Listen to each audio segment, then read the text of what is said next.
Huna Kawahore. Is that your Huna, Catherine? Kawahore? Yeah, Yeah, so Kawahori, yeah. Kawahore. And it's wonderful to meet you, Ismael. Likewise. Yes, grateful to be here. Seems to be an anticipated meeting.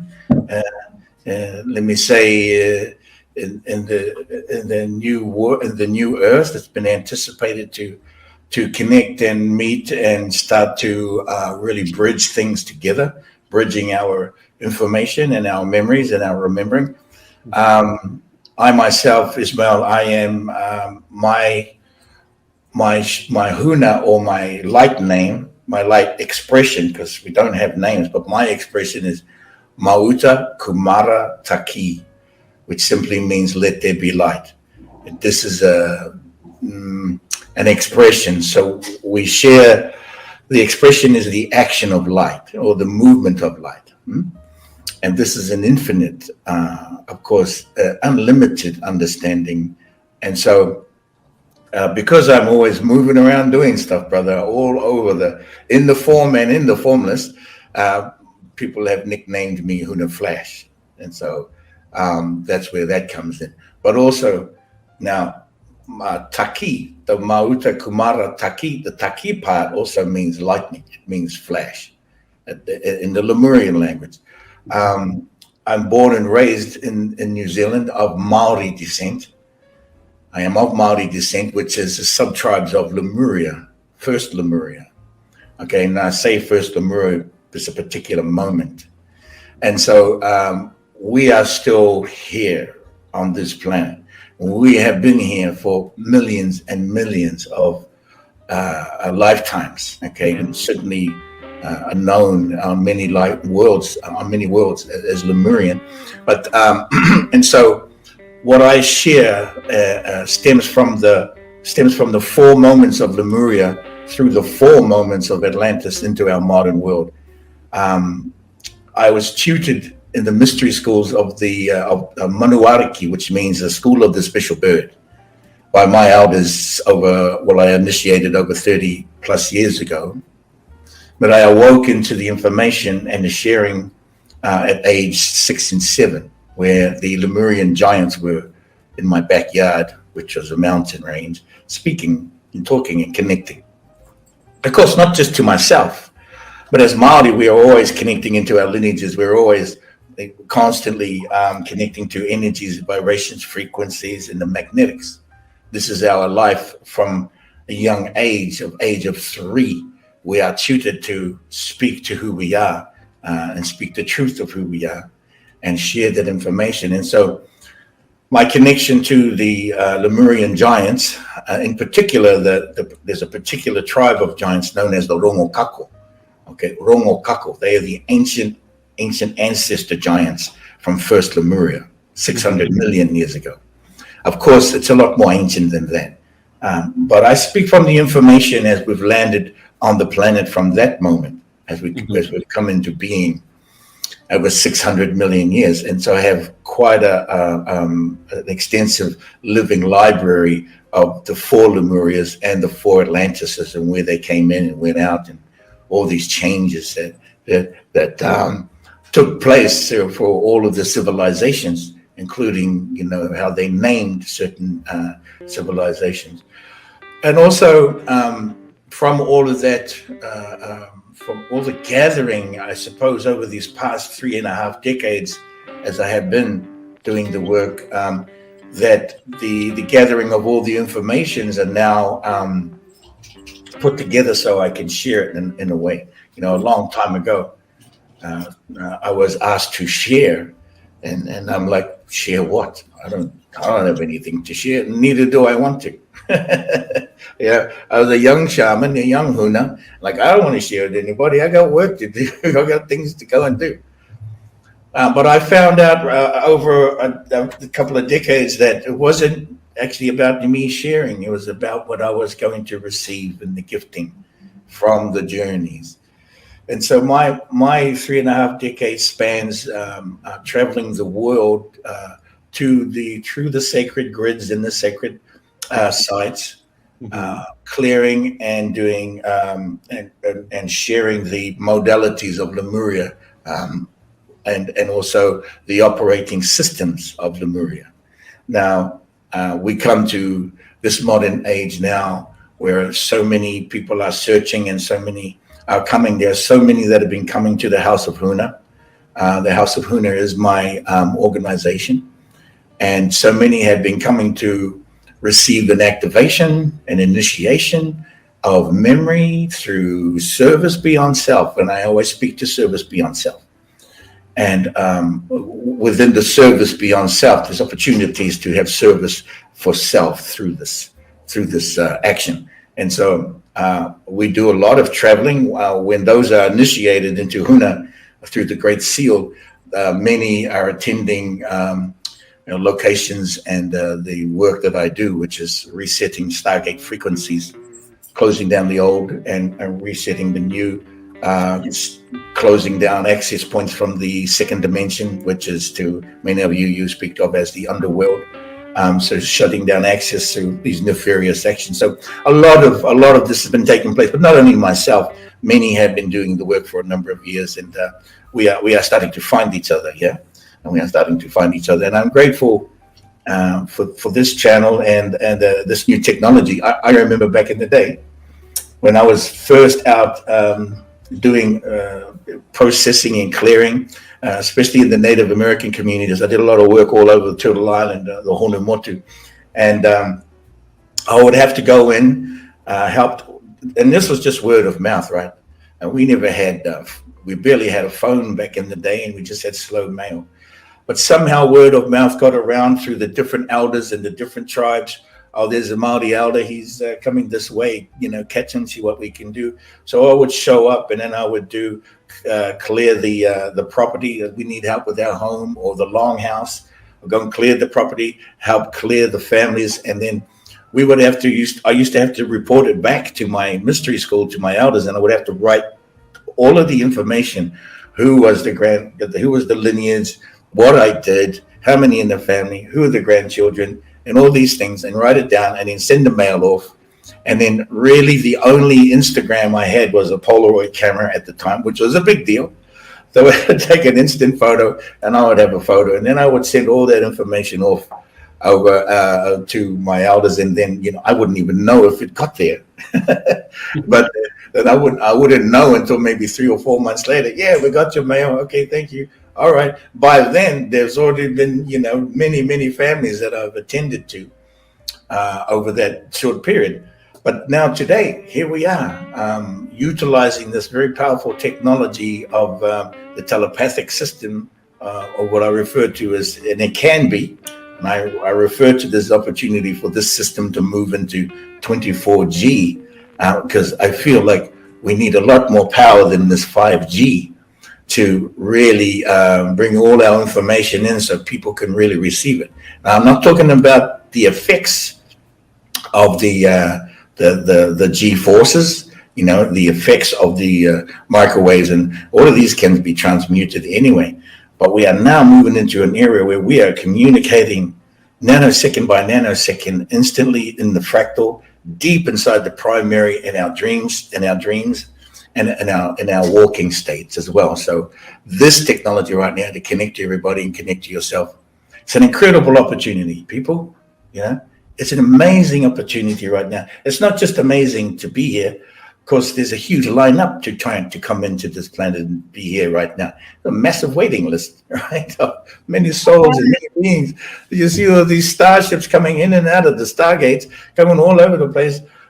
Trying to connect, coming in and out of phase, shifting phase, and all wanting to connect for this amazing moment. And it is not just like one moment, right? This is not just one moment. This feeling and this energy now is so infinite that there's so many moments coming into now, right? As many people as there are on this planet, just this planet.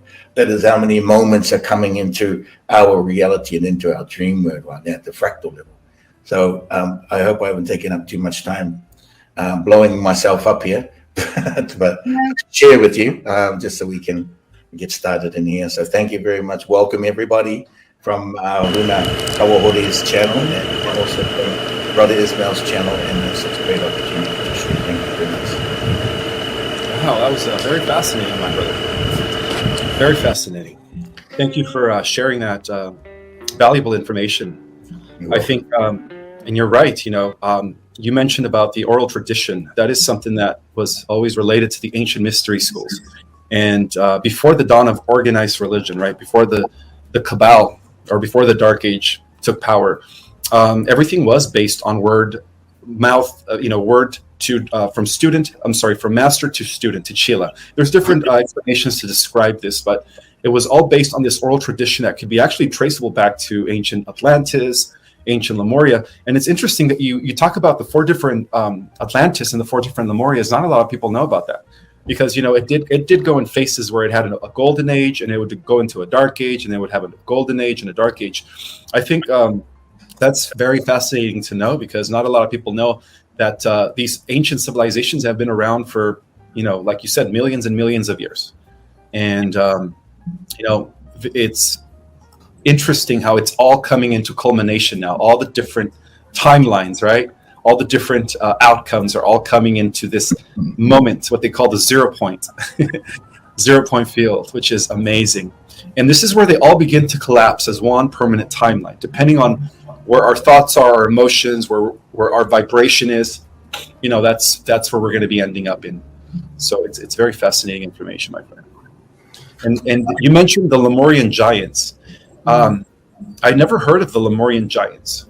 I heard of the Atlantean giants, which were actually the Nephilim, according to the book of Genesis, which were, again, the Titans, the very wicked group of men who used to be carnivores, who used to actually eat humans. But it seems to me that the giants of Lemuria were actually benevolent, and they were perhaps even vegetarian. Yes. Tell me more about the giants of Lemuria. I've never heard of them. Okay, so here's a little kickstart in the language. Lemuria is popular and known. The expression of Lemuria, and actually in the Lemurian language, because it's a light language, with the Maori language, Mayan language, several indigenous cultural language are the light language on the planet that are of the Lemurian expression in their various ways. So Lemuria itself is the expression that we feel that the true expression of Lemuria is Kimuria. This sound, Kimuria, which refers to, oh, you're back. Good to see you again. Give me a hug.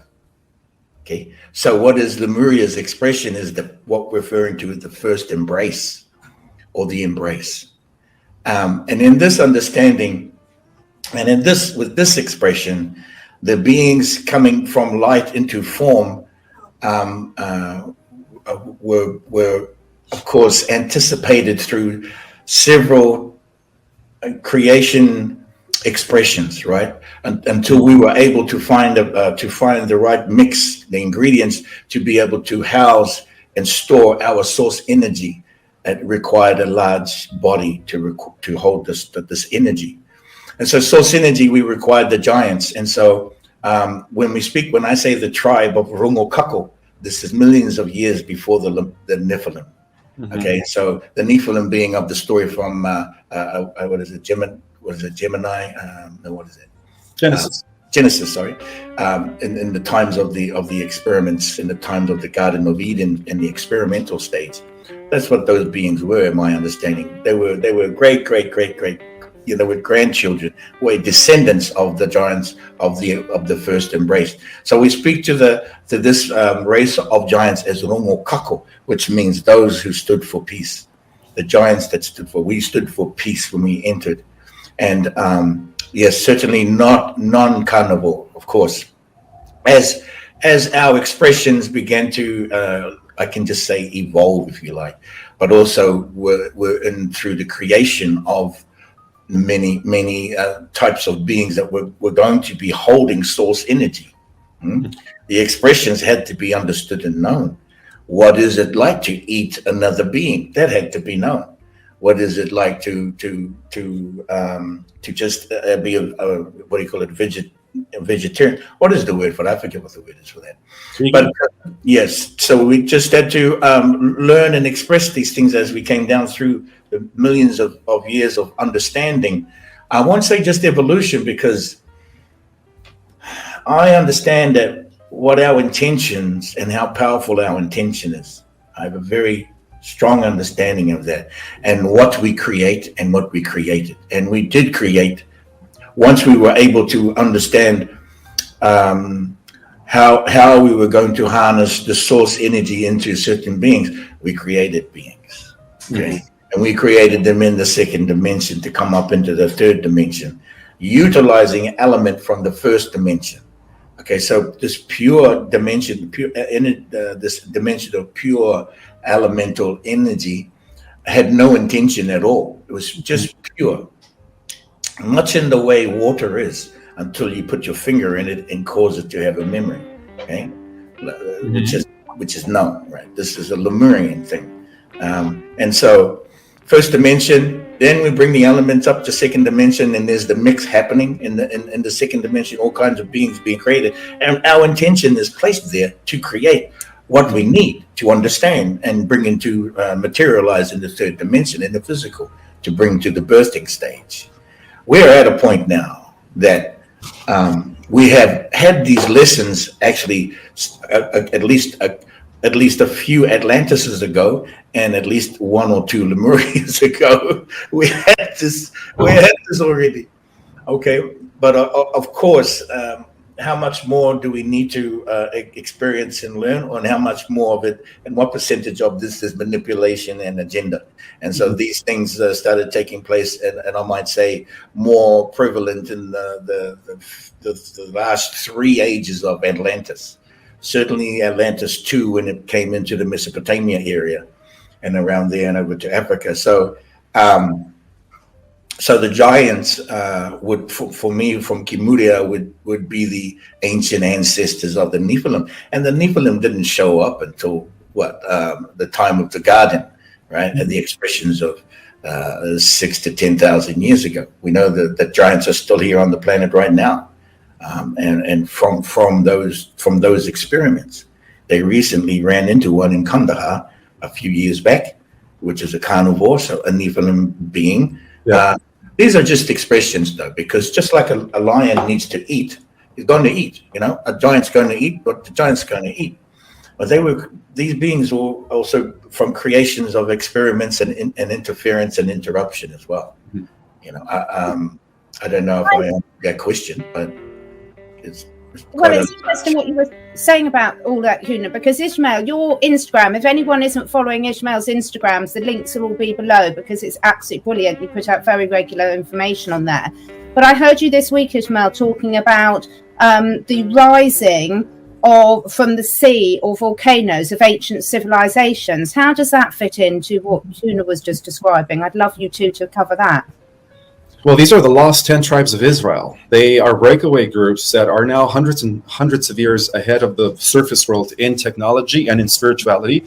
And so the main one goes back to the first age before Atlantis and before Lemuria, known as the age of Hyperborea. And the Hyperboreans have been around for over 50 million years. And that corresponds to the original angelic humanoid 12-strand DNA immortal, our original ancestors. Or also in esoteric tradition, that is the second root race. And so what they did is a remnant of the Hyperboreans after the cataclysm decided to go into the inner earth and preserve the tree of life, which is the tree that grants immortality. We hear about 2 trees in the book of Genesis. We hear about the tree of good and evil and the tree of life. Well, the tree of life is what connects us. It's what grants us immortality. And it has a lot to do with the activation of our light body, our untapped genetic material, the 12 strands, 32 strands, and up to 48 strands of DNA. And it is believed that the remnants of the Hyperboreans settled at the core of the earth and created or developed a city of gold. And the city of gold has been something that many secret societies have been, seeking. Even Hitler tried accessing the city of gold. Of course, he tried accessing the inner earth.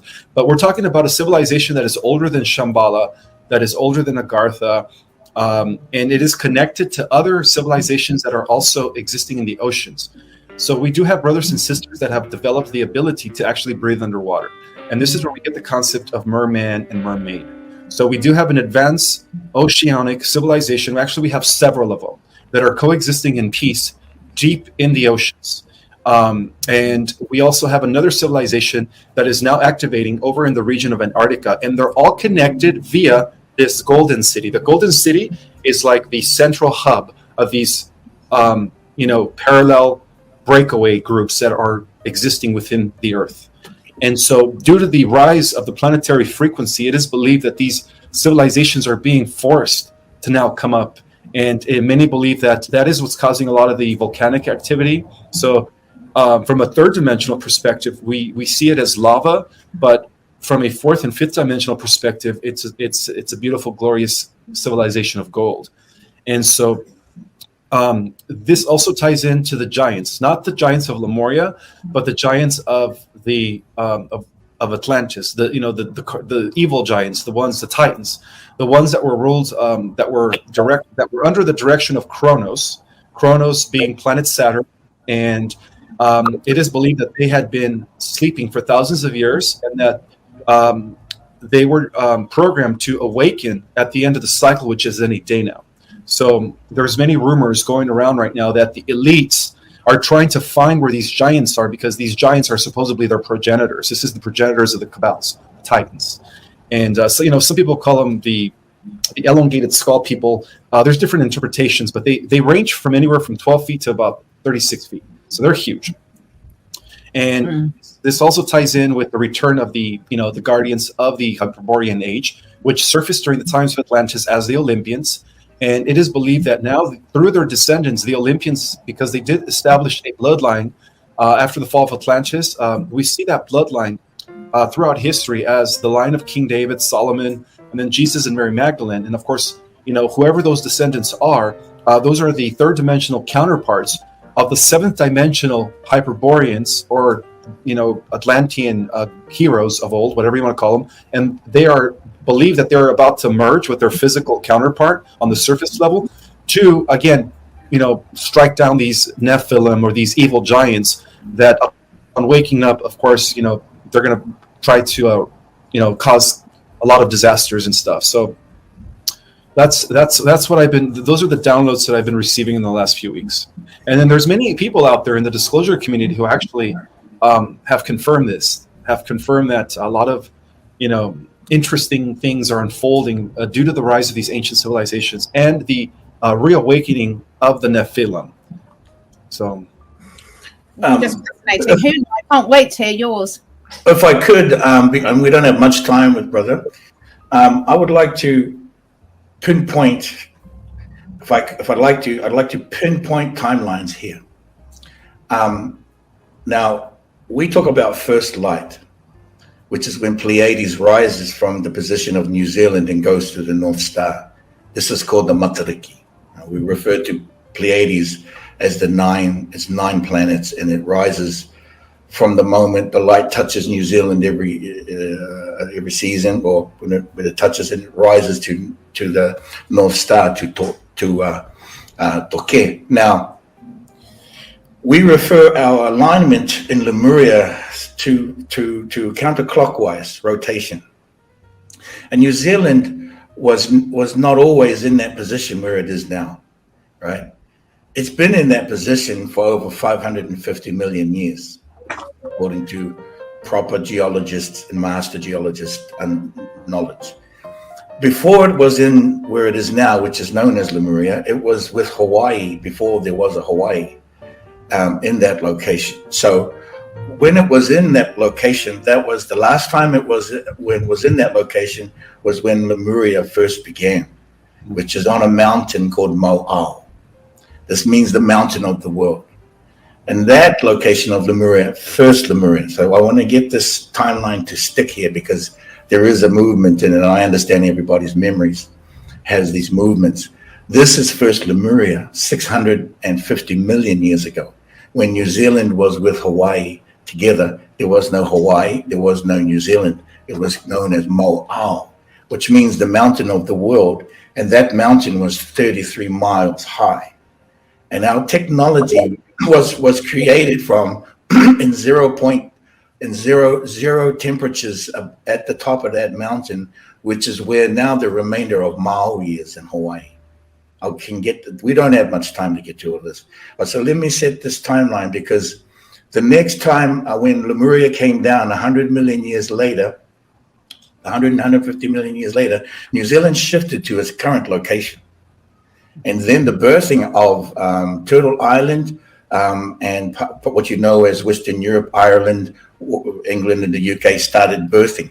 That's known as Second Lemuria. And that was 300 million to 400 million years ago, when Ireland and Wales were a mountain.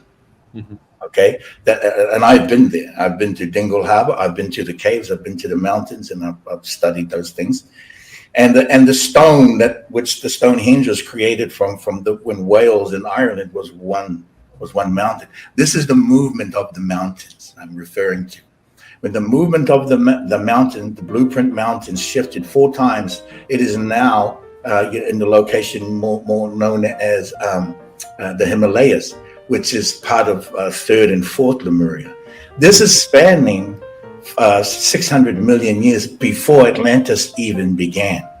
And so the languaging of Hyperborea doesn't come into play until second Atlantis, because that's an Atlantean language.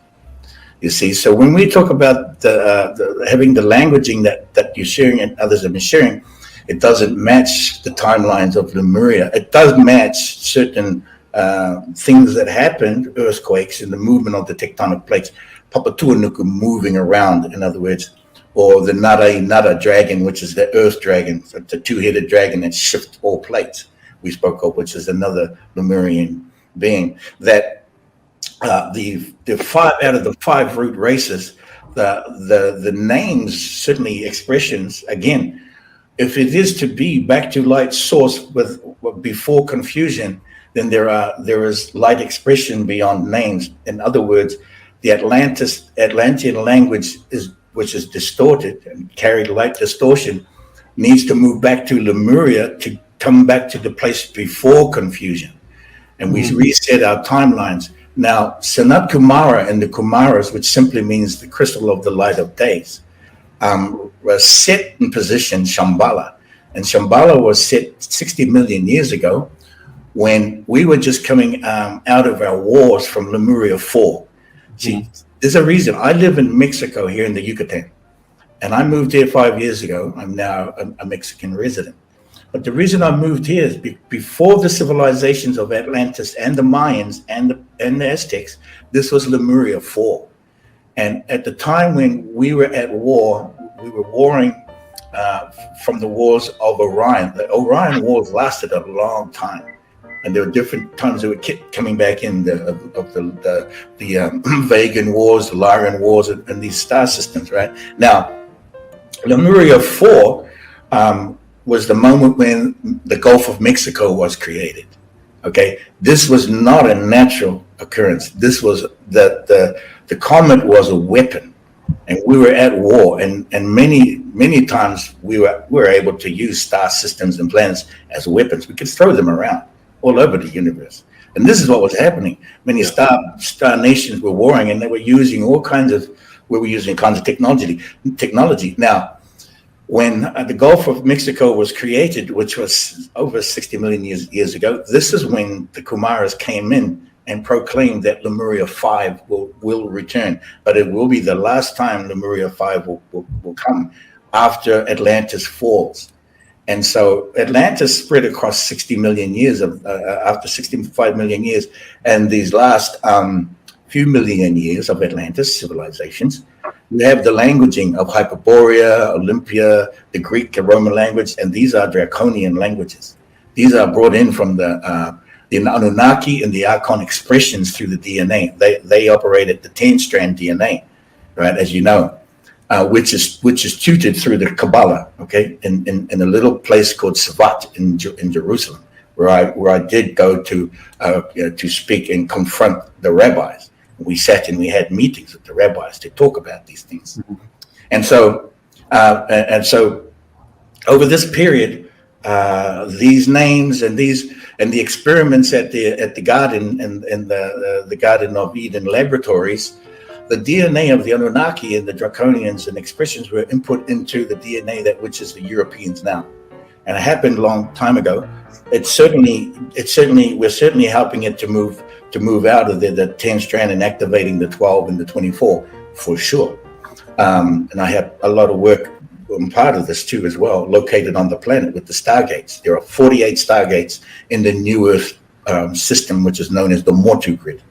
Now, the Anunnaki talk about what you were talking about, the giants coming back and now clearing the space of the old, and the beings coming back to clear the space of what and the energies of the old, is the Anunnaki actually, and we did work on this physically at a location, and one of those locations was the Tall Tower in Glastonbury, to move a high level of, large level of dimensions, 10 dimensions of the Anunnaki, moved into the higher birth sign grids, into the light containers. And only a few remaining dimensions of the lower dimensions of the highest of the tiny lords remained to be worked on over this past 2 decades. And so the Anunnaki, the higher lords of the lower realms, removed the Anu. We removed the Anu and removed it and brought them back to the blueprint in the languaging of Lemuria, which is Naki.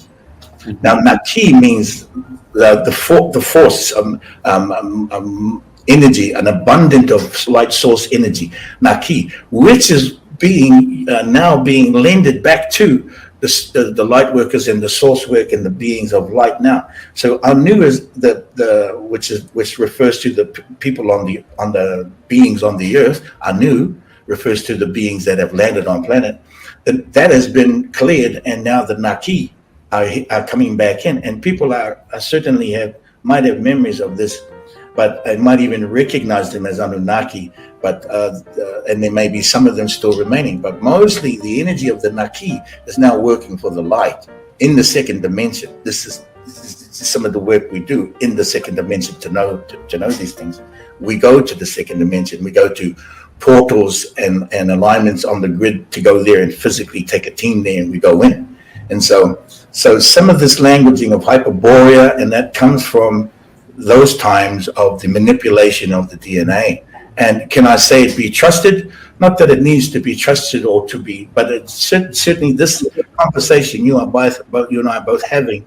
We are to bridge the worlds. Okay, we are bridging worlds here, and I'm not judging anything you're saying, because it's absolutely needs to be said, and it's a good start to get our conversation to start bridging in. And these timelines are very important.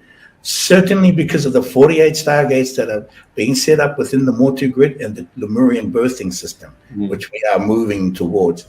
And that is directly related to the 48-strand DNA. Certainly, I work with activating the 24-strand DNA as the basis of merging of the masculine and feminine, 12 plus 12, around the 1. And so, I agree with some of the things you're saying.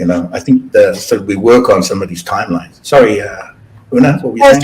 I'm very conscious that Ismael's got a very, very important deadline to go to. Yeah, that's brilliant information. I just want to make sure Ismael gets a chance before you have to go. This is very fascinating and interesting, because I am aware of the 48 strands of DNA, 24 strands and 36 strands. Let's continue this conversation at another time, my friend. Yeah, we do need more time now. Yes, I apologize for the short notice, but I do have to attend to a family matter. If before you go, if I could, I would like to invite you to my channel, Huna Flash TV, at some stage. Is that possible? Sure, yeah. Just have Catherine give you my contact, and you could reach out to me. Fantastic, brother. Thank you so much. You're welcome. So much, and we do appreciate you hopping on, because we know that you've got something very, very important to attend to. So don't worry, Huna and I will continue, everyone in the chat, and Ismael will be back again soon. You just press the leave button, leave studio at the bottom, Ismael, when you need to go. And thank you so much. You're welcome. So your family. Likewise. We'll talk to you.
Chẳng thể quên khi cơn mưa đêm lại về.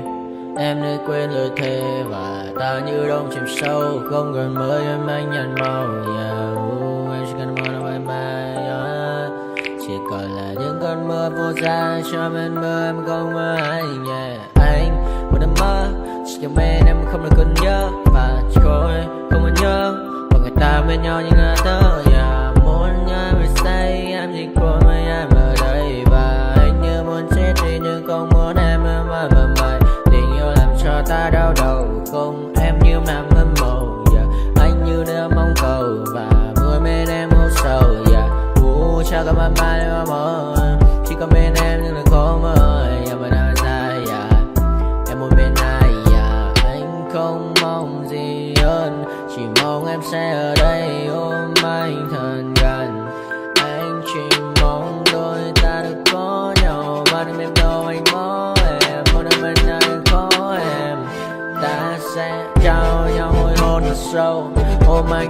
I know you told your friend you're not okay.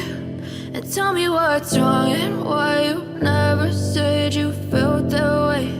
And guess you're trying to stay strong and fake a smile until I look away. But I've known you too long, it hurts to watch your blue eyes fade to gray as you fade away. As you fade away. Yeah, I'm about to fade away. Cause every time I wake up I feel like it's Monday. Something's going wrong with all the chemicals up in my brain. All of a sudden I don't look at anything the same way. Gotta build up of my thoughts sitting in an ashtray. I'm sorry that I'm so inconvenient, okay. Just let me be me and I'll stay out of your way. I can see the way you look at me, I'm such a disgrace. I never really asked to be brought into this place. You wanna love me? Well then baby I have a taste. All the highs and the lows, no you'll never be the same. I don't really wanna hurt you but I can't control the pain. If you're sticking by my side maybe we could be okay. Okay, maybe you could be the change I need today. I promise that I've never felt this way. I really hope that you will choose to stay through all the pain. I know you told your friend you're not okay. And tell me what's wrong and why you never said you felt that way. And guess you're trying to stay strong and fake a smile until I look away. But I've known you too long, it hurts.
We'll be right back.